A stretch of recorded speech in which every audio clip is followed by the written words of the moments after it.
নমস্কার, আমি সৌমেন আর আপনারা আছেন ট্রাভেল মিউজিক অ্যান্ড এন্টারটেনমেন্টে ভরপুর আমার এই নতুন ব্লগ মন হারানোর ঠিকানায়।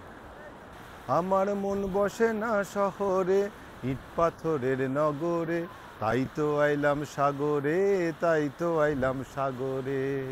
Welcome to Puri. আপনাদের সকলকে পুরীতে স্বাগত। আপনারা সঙ্গে থাকুন এবং পুরী ভ্রমণ, পুরী সমুদ্র তট উপভোগ করুন। কিছুদিনের মধ্যেই দেখা হয়েছিল আমার এক প্রিয় দাদার সাথে। এ কথা ও কথা বলতে বলতে আমরা ঠিক করেছিলাম দুদিনের ছুটিতে পুরী যাব, যেখানে প্রকৃতি, সংস্কৃতি এবং আধ্যাত্মিকতা মিলেমিশে তৈরি করেছে এক অনন্য জাদু। কিন্তু টিকিট কাটা নেই, হোটেলের বুকিংও নেই। কিভাবে সম্ভব? হ্যাঁ, সম্ভব হয়েছে, কিন্তু কিভাবে জানতে হলে পরবর্তী ভিডিও মাত্র 225 টাকায় কলকাতা থেকে পুরী পর্বটি দেখুন, যেটি খুব তাড়াতাড়ি এই চ্যানেলে আসবে।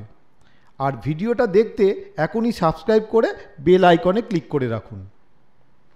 যাই হোক, তাহলে শুরু করা যাক এই ব্লগের প্রথম জার্নির গল্প, পুরীর জাদু। আমাদের এই 48 ঘন্টার জটিকা সফর জুড়ে ছিল শুধুই প্রভু জগন্নাথ দেব ও পুরীর সমুদ্র। যে দাদার কথা এতক্ষণ হচ্ছিল, আসুন তার সঙ্গেই আপনাদের আলাপ করিয়ে দিই। হ্যাঁ, ইনিই সুব্রত দা। ভালো নাম সুব্রত দাস, খুব ভালো মানুষ, একজন ভালো মনের মানুষ। তা ওনাকে যখন আমি বললাম যে চলুন আমরা পুরী ঘুরে আসি, তা উনি এক কথায় রাজি হয়ে গেলেন। এখন পুরীটাকে কেমন দেখছেন আপনি? নগরায়নের চাপে পুরীর যে স্বর্গদ্বারে যেটা ছিল 1980 সালে প্রথম আমি এসেছিলাম, তারপর থেকে 45 বছর পার হয়ে গেছে। তাতে দেখছি নগরায়নের চাপে যে দিকগুলো আনএক্সপ্লোর ছিল সেখানেও এখন প্রচুর হোটেল এবং পর্যটকদের ভিড়। এটা একদিক দিয়ে যেমন ভালো, অন্য দিক থেকে প্রাকৃতিক ভারসাম্যকে কিছুটা হলেও বিনষ্ট করছে। কিন্তু কি করবে, আমাদের দেশের এই জনসংখ্যা এবং সেই পর্যটকদের চাপে মানে বাধ্য হয়ে এক্সটেন্ডেড হয়ে গেছে পুরী। তো চলুন দেখা যাক, আপনারাও সঙ্গে থাকুন আর এই পুরীর এই সমুদ্রটাকে উপভোগ করুন আর দেখতে থাকুন আমাদের ব্লগ মন হারানোর ঠিকানাকে। আর যদি ভালো লেগে থাকে এই ব্লগটা, অবশ্যই সাবস্ক্রাইব করবেন, শেয়ার করবেন এবং বেল আইকনে ক্লিক করে দেবেন। গতকাল আমরা দুজনেই পুরী এসেছিলাম। কিভাবে আমরা পুরী এসেছিলাম সংক্ষেপে এবার আসি তার কথায়। সকাল সকাল ঘুম থেকে উঠে তৈরি হয়ে বেরিয়ে পড়েছিলাম পুরীর উদ্দেশ্যে।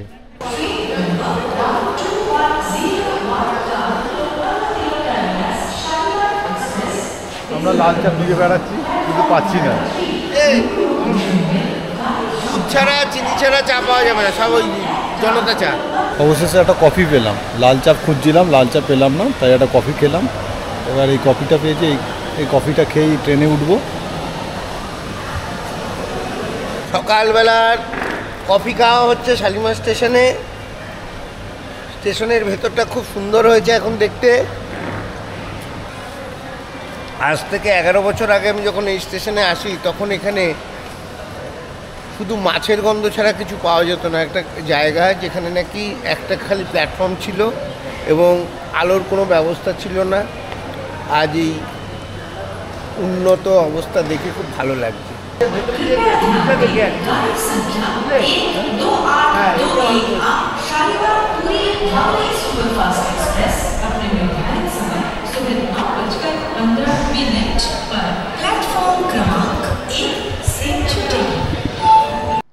আমাদের ট্রেন ধৌলি এক্সপ্রেস সকাল 9:15 শালিমার স্টেশন থেকে ছেড়ে দীর্ঘ 500 কিলোমিটার পথ অতিক্রম করে পুরী স্টেশনে পৌঁছেছিল বিকেল 6:29 নাগাদ।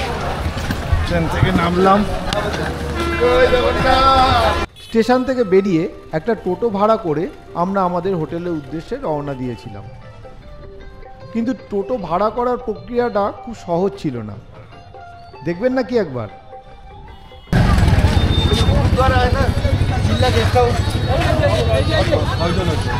দুজন 320, ওখানে 260 টাকা চাইলো। হ্যাঁ, ও 4.5 কিমি রাস্তা। 4.5 কিলোমিটার রাস্তা। 4.5 কিলোমিটার যাব, 4.5 কিলোমিটার রিটার্ন আসবো, ওখানে ভাড়া নিয়ে আসবো, 8 কিলোমিটার হয়ে গেল। যাই হোক, কিছুটা বার্গেনিং করে একটা টোটো জোগাড় করতে পেরেছিলাম। অনেকের সঙ্গে কথা বললাম, একটু দরদাম করে 250 টাকা নিল। 250 টাকায় আমরা হোটেল অবধি পৌঁছে যাবো। রাতের পুরী শহরকে বেশ লাগছিল। দেখতে দেখতে আমরা সমুদ্র সৈকতকে পাশে রেখে নিউ মেরিন ড্রাইভ রোড ধরে লাইট হাউসের খুব কাছে পৌঁছে গিয়েছিলাম আমাদের হোটেল ফ্রেন্ডসে। হোটেলটা সাধারণ মানের হলেও বেশ ছিমছাম, কিন্তু সেই রাতে আমরা আর হোটেলের স্টাফরা ছাড়া আর কোনো পর্যটক ওই হোটেলে ছিল বলে তো মনে হয় না। সিটির এদিক থেকে উঠলাম, উঠেই প্রথমেই আমাদের রুম, এই যে লিফট আছে দেখতে পাচ্ছেন, এই যে লিফট আছে, আর আমাদের রুম নাম্বার হচ্ছে 118। রুমেতে এসি আছে, রুমেতে টিভি আছে, ওয়াইফাই আছে, বেসিক অ্যামিনিটিসগুলো আছে। সেরকম কিছু আহামরি রুম নয় দাম হিসেবে। আর দরজা দিয়ে ঢুকে এটা বাথরুম, কিন্তু বাথরুমের ভেতরটা দেখাচ্ছি না, আহামরি কিছুই নয়, বাইরে থেকেই দেখালাম। ঠিক আছে, সুব্রতদার একেবারেই পছন্দ হয়নি, খুব খারাপ রিভিউ দেবে বলেছে গিয়ে। সরস্বতী পুজোর সময় এখন পুরীতে কিন্তু অফ সিজন চলছে, ভিড় বেশ কম, কিন্তু সেই হিসেবে রুম রেন্ট বেশ বেশি এই হোটেলে। ভাড়া পার ডে দুজনের জন্য 2000 টাকা নিয়েছিল। হোটেলে ভালো ডিনারের অপশান কিন্তু পাইনি আমরা, তাই কাছের একটা হোটেলে রাতের ডিনার সেরে সমুদ্রের পাড়ে এসে দাঁড়িয়েছিলাম। সমুদ্র সৈকতে চাঁদের আলোয় ঢেউয়ের খেলা যেন এক অন্যরকম পরিবেশ সৃষ্টি করেছিল। কিছুক্ষণ রাতের সমুদ্রকে প্রত্যক্ষ করে হোটেলে ফিরে গিয়ে ঘুমিয়ে পড়েছিলাম, তাড়াতাড়ি সকালে উঠে সানরাইজ দেখবো বলে। দিগন্ত বিস্তৃত জুড়ে অমানিসার রাত এসে আমাদের চেপে ধরছে। আসলে পরদিন সকাল সকাল সমুদ্র সৈকতে গিয়েও মনটা খারাপ হয়ে গেল। আকাশ কুয়াশাচ্ছন্ন ছিল, সানরাইজ আমরা দেখতে পাইনি, তবে সোনালি আলোয় ঝলমল করছিল সমুদ্রের জল। হালকা কুয়াশার চাদর, ঢেউয়ের মৃদু গর্জন আর দূর থেকে ভেসে আসা জেলেদের নৌকার শব্দ যেন এক স্বর্গীয় অনুভূতি। আহা, এ এক এমন ঠিকানা যেখানে আপনার মন হারাতে বাধ্য। সমুদ্রের তীরে অবস্থিত জগন্নাথ মন্দিরের কারণেই এই সৈকত আরও পবিত্র স্থান হিসেবে গণ্য হয়েছে। এই ঝটিকা সফর আপনার কেমন লাগছে? দেখো, প্ল্যান করে অনেক কিছু হয়, আর যেটা নাকি খুব হঠাৎ করে হয়ে যায় সেই আনন্দটার মজাই আলাদা। মজাই আলাদা, সত্যি কথা। তার সকালটা সমুদ্র তটে বেশ কিছুক্ষণ কাটিয়ে হোটেলে ফিরে এসে স্নান সেরে একটা টোটো নিয়ে আমরা বেরিয়ে পড়েছিলাম। এবারের গন্তব্য শ্রী জগন্নাথ মন্দির। টোটো ভাড়া 120 টাকা। টোটো চলছিল পুরী শহরের মধ্যে দিয়ে। উড়িষ্যার সমুদ্র উপকূলবর্তী এই শহরটি বহু শতাব্দী ধরে ইতিহাস, সংস্কৃতি আর আধ্যাত্মিকতার মিলনস্থল হয়ে আছে। প্রাচীনকালে পুরী শ্রীক্ষেত্র, জগন্নাথ ক্ষেত্র, পুরুষোত্তম ক্ষেত্র ইত্যাদি নামে পরিচিত ছিল। এই শহরের আনাচে কানাচে ছড়িয়ে আছে বেশ কিছু চমকপ্রদ গল্পকথা, যা এই স্থানটিকে আরও রহস্যময় করে তুলেছে। যেমন কথিত আছে, জগন্নাথের রথ তৈরি করার সময় প্রধান স্থপতি বিশ্বকর্মা একদিন এক বৃদ্ধের ছদ্মবেশে আসেন। তিনি রথের চাকা তৈরি করার বিশেষ কৌশল দেখান, যা নাকি অন্য কেউ জানত না। কিন্তু রথযাত্রা শুরু হওয়ার সময় সেই বৃদ্ধবেশী বিশ্বকর্মা অদৃশ্য হয়ে যান। অনেকেই বিশ্বাস করেন স্বয়ং বিশ্বকর্মা দেবতাই এই সময় রথ নির্মাণের কাজে সাহায্য করেছিলেন। আবার বলা হয়, জগন্নাথ মন্দিরের চূড়ায় যে পতাকা থাকে তা নাকি সবসময় বাতাসের বিপরীত দিকে ওড়ে, এবং মন্দিরের ছায়া মাটিতে পড়তে কেউ কখনো দেখেনি, তা দিনের যে কোনো সময় হোক না কেন। বিজ্ঞানীরা এর ব্যাখ্যা দিলেও স্থানীয়দের বিশ্বাস এর পিছনে দৈব শক্তিই কাজ করে। স্থানীয় লোকেদের এও বলতে শোনা যায় যে পুরীর সমুদ্রের গর্জন নাকি যে কোনো সমুদ্রের গর্জনের থেকে আলাদা।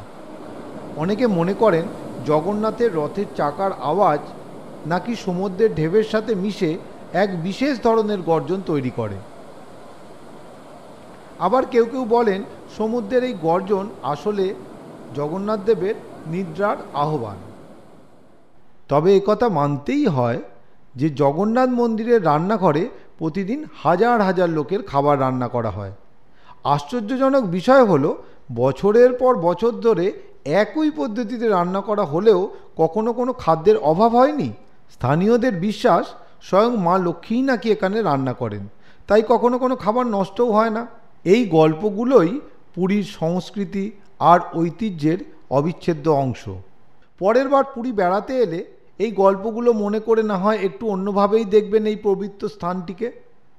অবশ্যই একটা ডিফারেন্ট ভাইব পাবেন, একথা হলপ করে বলতে পারি। কথায় কথায় আমরা পৌঁছে গেছিলাম জগন্নাথ মন্দিরের প্রবেশদ্বারের খুব কাছে। এই মন্দির শুধু পুরীর নয়, সমগ্র ভারতের আধ্যাত্মিক ঐতিহ্যের অন্যতম প্রধান কেন্দ্র। দ্বাদশ শতাব্দীতে রাজা অনন্ত বর্মন দেবের হাতে নির্মিত এই মন্দির কালে সাক্ষী হয়ে আজও মাথা উঁচু করে দাঁড়িয়ে আছে। মন্দিরের স্থাপত্য দেখলে চোখ জুড়িয়ে যায়। ওড়িশার নিজস্ব স্থাপত্য শৈলের এক অপূর্ব নিদর্শন এই মন্দির। লাল বেলে পাথরের কারুকার্য, দেবদেবীর মূর্তি আর মন্দিরের চূড়ায় উঠতে থাকা পতাকা সব কিছু মিলে মিশে এক স্বর্গীয় অনুভূতি তৈরি করে। মন্দিরের চারিদিকে রয়েছে অসংখ্য ছোট বড় মন্দির, নাটমণ্ডপ, ভোগমণ্ডপ। প্রতিটি স্থানের নিজস্ব ইতিহাস ও মাহাত্ম্যও রয়েছে। তবে এখন পুরীর মন্দির কিন্তু আমার আগের দেখা মন্দিরের থেকে অনেকটাই আলাদা। সম্প্রতি সংস্কার করা পুরীর জগন্নাথ মন্দির এক নতুন রূপে সেজে উঠেছে। সংস্কারের পর মন্দিরের পরিসর আরও বিস্তৃত হয়েছে। ভক্তদের চলাচলের জন্য প্রশস্ত পথ তৈরি করা হয়েছে, যা ভিড়ের সময়ও স্বস্তি দেয় ভক্তদের। মন্দিরে আধুনিক সুযোগ সুবিধা যোগ করা হয়েছে, যেমন উন্নত আলোকসজ্জা, সিসিটিভি ক্যামেরা এবং পরিষ্কার পরিচ্ছন্ন শৌচাগার। মন্দিরের স্থাপত্যের সৌন্দর্য আরও নিখুঁতভাবে ফুটিয়ে তোলা হয়েছে। পুরনো কারুকার্যগুলোকে পুনরুদ্ধার করে নতুন কারুকার্যও যোগ করা হয়েছে। মন্দিরের পরিচ্ছন্নতার জন্য বিশেষ নজর দেওয়া হয়েছে। ভক্তদের সুবিধার জন্য বিভিন্ন ব্যবস্থা গ্রহণ করা হয়েছে, যেমন পানীয় জলের ব্যবস্থা, বসার স্থান এবং তথ্যকেন্দ্র। মন্দিরের নিরাপত্তা আগের চেয়ে অনেক বেশি আঁটোসাঁটো করা হয়েছে। যেমন নিরাপত্তা কর্মীর সংখ্যাও বাড়ানো হয়েছে, তেমনই আধুনিক নিরাপত্তা প্রযুক্তিও ব্যবহার করা হচ্ছে। মন্দিরের ভিতরে কিন্তু ক্যামেরা নিয়ে প্রবেশ নিষেধ, তাই সেই অংশের ভিডিও আপনাদের দেখাতে পারলাম না। মন্দিরের বাইরে নির্দিষ্ট জায়গায় আমরা আমাদের ক্যামেরা, ব্যাগ, জুতো জমা দিয়ে মন্দিরে প্রবেশের জন্য লাইনে দাঁড়িয়েছিলাম। মন্দিরের অভ্যন্তরে প্রবেশ করে মনে হয়েছিল যেন এক অন্য জগতেই চলে এসেছি। ভক্তদের ভক্তিপূর্ণ মন্ত্রোচ্চারণ, ঘণ্টার ধ্বনি আর ধূপের গন্ধ সব মিলিয়ে এক অদ্ভুত শান্ত পরিবেশ। জগন্নাথ, বলভদ্র এবং সুভদ্রা এই তিনটি দেবতার মূর্তি এখানে পূজিত হন। এই মূর্তিগুলো নিম কাঠ দিয়ে তৈরি, যা প্রতি 12 বছর অন্তর নবকলেবর অনুষ্ঠানের মাধ্যমে পরিবর্তন করা হয়। সেরকম ভিড় না থাকায় ঘণ্টাখানেকের মধ্যেই পুজো দিয়ে মহাপ্রসাদ ও জগন্নাথ দেবের আশীর্বাদ নিয়ে মন্দিরের বাইরে এলাম। আরও কিছুটা মন্দির প্রাঙ্গণে সময় কাটিয়ে আমরা মন্দিরের বাইরে এসে লুচি ও তরকারি সহযোগে ব্রেকফাস্ট সেরে নিয়েছিলাম। তারপর বেরিয়ে পড়েছিলাম পুরীর বিখ্যাত খাজা কিনতে। বাড়িতে আবার এটা না নিয়ে গেলে সকলের মুখ ভার হয়ে যাবে, তাই আগে থেকে ঠিক করে রাখা নৃসিংহ সুইটস থেকেই খাজা কিনে আমরা হোটেলে ফিরে গিয়েছিলাম। হোটেলে ফিরে আবারও আমরা গিয়েছিলাম পুরীর সমুদ্র সৈকতে। সুব্রতদা বেশ কিছুক্ষণ ধরে সমুদ্র স্নান করেছিল, আর আমি সমুদ্র সৈকতে দাঁড়িয়ে নীল জলরাশি আর দিগন্ত বিস্তৃত আকাশের অপূর্ব দৃশ্য চাক্ষুষ করছিলাম। এর কিছুক্ষণ পর আমরা হোটেলে ফিরে লাঞ্চ করব বলে বেরিয়েছিলাম। সুব্রতদা স্নান করে ফিরলেন, এখন আমরা হোটেল থেকে খেতে যাব। কালকে রাতে যে হোটেলে আমরা যে রেস্টুরেন্টটা খেয়েছিলাম সেই রেস্টুরেন্টেই যাব, আহিলি বলে নাম রেস্টুরেন্টটা।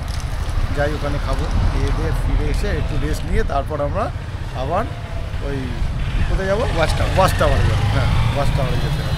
ঠিক আছে, চলুন শুনুন, খেয়ে নিই। এখানে বাঙালি বারবার আসে, আমরাও কতবার এসেছি, আবারও আসবো।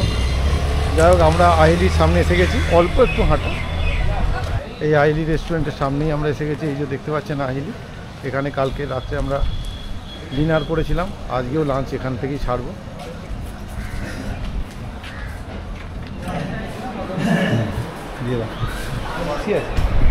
হ্যালো, হ্যাঁ, রেস্টুরেন্টে এসি রেস্টুরেন্ট আছে, ভালো, ছোটোখাটো হলেও খারাপ না রেস্টুরেন্ট। কালকে খেয়েছি, খাবারটা ভালো লেগেছে, তাই আরবার এলাম। এক চিকেন ফ্রাইড রাইস আর চিকেন মাঞ্চুরিয়ান অর্ডার করলাম। দেখা যাক, খেয়ে দেখি কেমন লাগে। কালকে একটু ভালো হয়েছে, দুপুরবেলা খাবারটা পুরো একদম একদম একদম।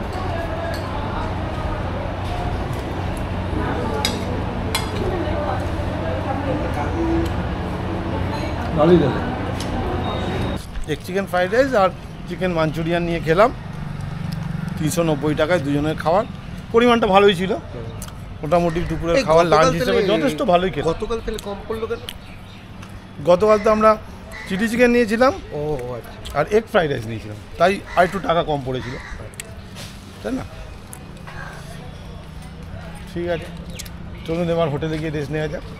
এখানে একটা কথা বলে রাখি, পুরীতে এলে এখন সাইট সিনের জন্য 2 হুইলারও ভাড়া পাওয়া যাচ্ছে। যদি আপনার লাইসেন্স থাকে তাহলে একটা 2 হুইলার ভাড়া করে বেরিয়ে পড়ুন আপনার সঙ্গী বা সঙ্গিনীকে নিয়ে। তা লাঞ্চ সেরে আবার কিছুটা সময় হোটেলে কাটিয়ে আমরা বেরিয়ে পড়েছিলাম পুরীর লাইট হাউসের উদ্দেশ্যে। হোটেল থেকে পায়ে হেঁটে মাত্র 5 মিনিটে লাইট হাউসে পৌঁছে গিয়েছিলাম পাখির চোখে পুরীর শহর ও সি বিচ দেখব বলে। মাথাপিছু মাত্র 10 টাকা ও ক্যামেরার জন্য 20 টাকা টিকিট কেটে আমরা লাইট হাউসে উঠবার অনুমতি পেলাম। আমরা দুজন, তাই জন্য 10-10-20 আর ক্যামেরার 20, 40 টাকা। এই ওয়াচ টাওয়ার উঠে কি দেখলাম জানেন? আসুন দেখাই আপনাদের। সূর্যাস্তটা বিউটিফুল। আচ্ছা, কেমন লাগছে সূর্যাস্তটা, কেমন লাগছে সুব্রতদা? সূর্যাস্তটাকে দেখে আমার কুরুক্ষেত্রের যুদ্ধের কর্ণ পর্বের শেষ সময়টার কথা মনে হচ্ছে, যেখানে কর্ণ মাটিতে পড়ে রইল, তার শরীর থেকে এক ঝলক রক্ত সূর্যের দিকে এগিয়ে গেল, সূর্য ডুবে গেলেন। সূর্য ডুবে যাওয়া মানে দিনের শেষ, শুধু তাই নয়, আবার নতুন সূর্যের প্রতীক্ষা, নতুন দিনের প্রতীক্ষা। সূর্যাস্তের সময় আকাশটা যেন মনে হচ্ছিল এক বিশাল ক্যানভাস, যেখানে সোনালি আলো আর মেঘের রং মিশে তৈরি করেছিল এক মায়া বিচিত্র, আর ঢেউগুলো যেন সেই ক্যানভাসের ওপর নিত্যরত শিল্পী। পারতাম যদি থাইকা যাইতে এই সাগরের পারে, আর ঝিনুকমালা গাইথা কাটায় দিতাম জীবনটারে। পরের পর্বে আসছে আরও একটা ইন্টারেস্টিং জার্নির গল্প, স্বাধীন ভারতের প্রথম মহাকুম্ভ। সত্যিই কেমন ছিল সেই মহাকুম্ভ জানতে চান? তাহলে অবশ্যই ভিডিওটা দেখতে সাবস্ক্রাইব করে বেল আইকনে ক্লিক করে রাখুন, যাতে যখনই নতুন কোনো ভিডিও এই চ্যানেলে আসবে তা যেন আপনি সহজেই পেয়ে যান। তবে আজ এই পর্যন্ত, আপনারা সকলেই খুব ভালো থাকবেন, সুস্থ থাকবেন। কোথায় হারালো রে